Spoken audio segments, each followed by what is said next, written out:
Welcome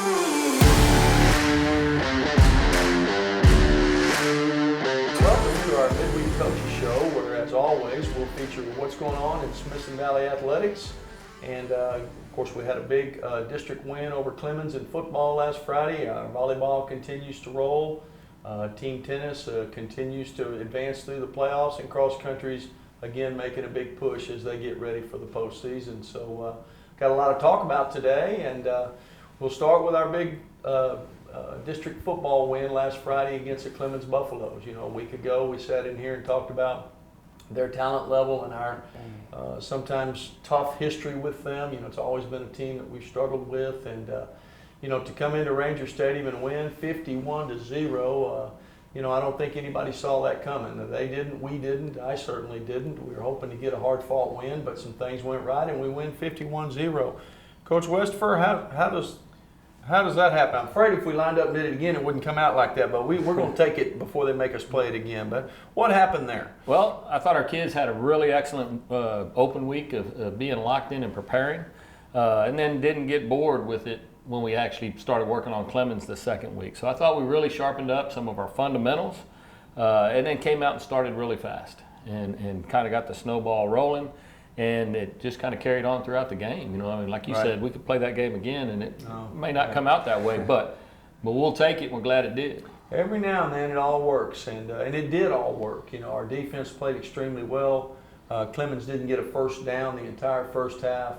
Our offense did not turn the ball over, was very efficient in scoring, particularly in the red zone. Of course, then they had some very short fields set up by our special teams. Braden Bafidis scored on a punt return, and then he and Kyler Clark combined on some more punt returns. I think we had 2 drives, Coach Hill, starting on the 8-yard line and 12-yard line. 12-yard line. So when you're driving 8 and 12 yards for touchdowns, you don't rack up a lot of yards, but you do rack up a lot of points. And Coach Westphal didn't get a first down in the first half. How does something like that happen? I think it really just comes down to our kids being locked in and making plays. Right. You know, I mean, it was really just good, solid team defense. You know, we're a gap control team, and everybody did their job. And, you know, we talk to them all the time about do your job. And I thought everybody on the team, on the defense, in the first half really did that. They had the explosive receiver. You know, but our secondary did a great job of mixing coverages. Coach Obert did a good job changing calls and confused them a little bit at times, I think. Took him away when they tried to go to him. And, you know, it just kind of all fell into place, like I said. And played well, got to play well on third down. You know? Yes, sir. Defensively, third down's the money down in the sense that, you know, they're either going to punt next play or they're going to get a first down play. And we just kept making plays on third down. And then our punt return unit, as we mentioned, excelled. And then offensively, then on the flip side, Coach Hill played well on first down and also third down, keeping drives alive. Yes, sir. Just continuing drives. You know, with the exception of the end of the half and the first drive of the game, actually, we stalled out, and Clayton Amaya came in and kicked a field goal. Other than that, our kids did a great job of maintaining drives, converting some big third downs. You know, those can be huge as far as field position is concerned. We're getting some short fields, but the times we didn't, which was very few, we're able to sustain drives and move it. And really, you know, that starts up front with our front 5 guys. They played an excellent game. No doubt. And, you know, explosive plays always matter. Explosive plays, by our definition, is a run over 12 yards or a pass over 18 yards. Smithson Valley had 8 of explosive plays the other night, and we limited Clemens to 1. And that was a big difference in the ball game. It always is. Turnovers, we did not turn the ball over, and we got a turnover. And in kicking game, you know, as we mentioned, our punt return unit was just outstanding. But then our kickoff coverage 3 different times kicked off and got them inside the 20. So, you know, we contrast that 8-yard field, 12-yard field that Coach Hill talked about, and Clemens on the flip side is going with a long field. So a big win. Puts us at 3-0. Us and Steele are tied with 3-0, and we got 1 or 2 teams at 0-3, and then several that are 1-2, 2-1. It's still a little early to be making playoff plans for us or anyone, but that was a big win. Clemens is obviously a contender, so to win and get a tiebreaker on them if you end up tied with them somehow was big. So Now we can rest easy, right? Yeah. 27-6A, you never can do that, as we know, and you just got to bounce. That was a big game and we played extremely well. Can we sustain that, or can we stay on an even keel? And to that end, Coach Hill, what are the things you do to try to stay on an even keel, not get too high, get too low? What does the team got to do now? Yeah, I think it's just big. Coach Worst hit on the bye week and how we don't have a game, but we had a great week of practice throughout. Just got to keep doing it. Every week's another week to go 1-0. We can't win week 8 or 9 or 10 right now. We got to be 1-0 every single week. I think our kids get that, and I think they come in ready to work every single day and bust it. And so far, that's been showing itself true, and they just got to continue down that path. Yeah, and I think too, Coach Westford, you've been here a long time, as long as I have, and let Monday be Monday. Let Monday be Monday, and can we win the biggest game of our seasons playing at the level we're playing now? Yeah. The answer to that is probably no. We've got to improve. We like being 6-0. That's as good as you can be, but we're trying to ramp it up to a level that will allow us to win the biggest of big games. And to that end, as we march forward, we have another big district game this week against South San, and we got to try to win that one. And meanwhile, some other things happen in other stadiums. But before we talk about South San and what they bring to the table, what we need to do, let's bring in Coach Melissa Miller, our assistant athletic coordinator and head volleyball coach, and she can talk about the other things that's going on in our athletic department at Smithson Valley High School. Coach Miller? Thanks, Coach. It's been a great week so far here in the Valley, but we can't wait for Friday. I want to start off talking about tennis. So this past Monday, they competed in bi-district first round of playoffs against Brandeis, and we want to give them a huge congratulations for being victorious, 10-6 over Brandeis on Monday. That sets them up for round 2. So in area will be this Friday. They're going to face Austin Westlake at 11 o'clock again at New Braunfels High School. So I know that it's during school, but parents, Ranger fans, if you can get out there and support those kids at New Braunfels High School, they deserve it. Round 2 of playoffs, we want to wish them tons of luck.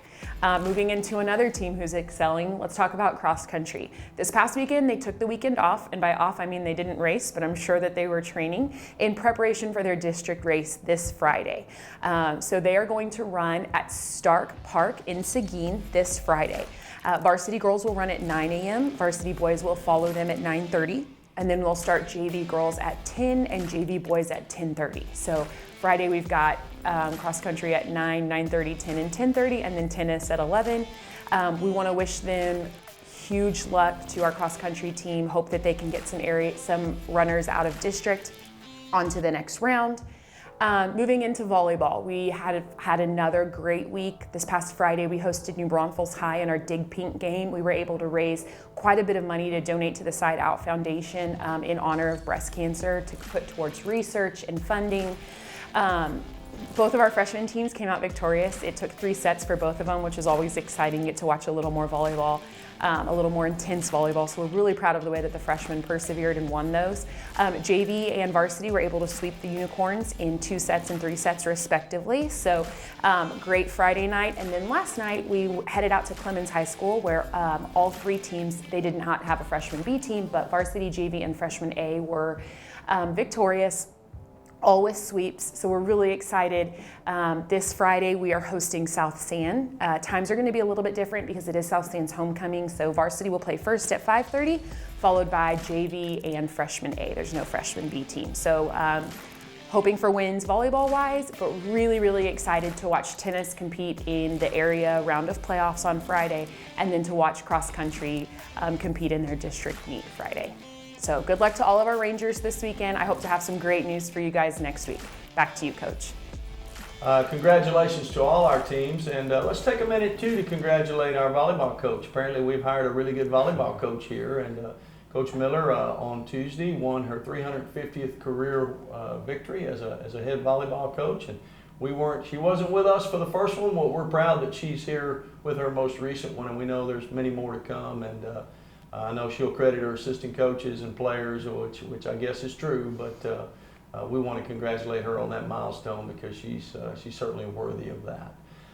Back to football now. South San, we got a road game. We played a lot of games here at Ranger Stadium. We got to take a trip now, and going over to South San. And they're a team that has not won this year. We're 6-0. They're 0-6. So sometimes people try then, Coach Westford, to put 2 and 2 together there and tell you how this game ought to come out. And what's our approach? Our approach is the same as it is every week. You know, we're going to check the boxes and do what we do on Monday, Tuesday, Wednesday, and we talk to our kids. You know, whether we're playing in the state championship game or the first game of the year, we're trying to play to a standard, and we want to put that standard as high up there as we can. Right. And we want to improve every week. So the challenge for our kids is, can we get on the bus and go to the other side of San Antonio and play to that standard? Can we play better this week than last week? Right. And that's really the outlook that we try and take. Well, Coach Hill, what do they bring to the table, South San? With regard to what is our offense up against? What challenges does South San present? Yeah, you mentioned their record, and I don't think that's any indication of their talent level or their coaching ability. I think they've got great kids and great coaches, run some really good schemes, kind of multiple on defense with some different fronts. We're going to have to be ready and come prepared for a fight. They're trying to get their first win, so our kids, I think, know that. And again, have had a good week, and just got to play some Ranger football and come out, establish the line of scrimmage, and hopefully it takes care of itself from there. Their offense, Coach Westford, going against our defense, what are some of the things that our fans can expect to see? They can expect to see a well-coached team that has a well-thought-out plan. They've got a quarterback, I believe it's the head coach's son, who's very dynamic. Everything runs through him. They do a good job of running the football as well as throwing it, and try and be balanced. We'll have to come ready to play both aspects, run game and pass game. Okay. Well, it'll be 7 o'clock over at South San Stadium. You can, of course, be there in person. You can get online and buy your tickets online. If not, if you can't make it in person, we hope you'll watch live on the Rangers Network. If you're not a subscriber, I know many of you are. If you're not a subscriber, you can become one simply by providing your email address. If you'll text to the number on the screen, you can become a subscriber and get the link sent to you. Either way, whether you're at South San Stadium or online, hope you'll come out and support us. Hopefully have a good week, and we'll see you next time.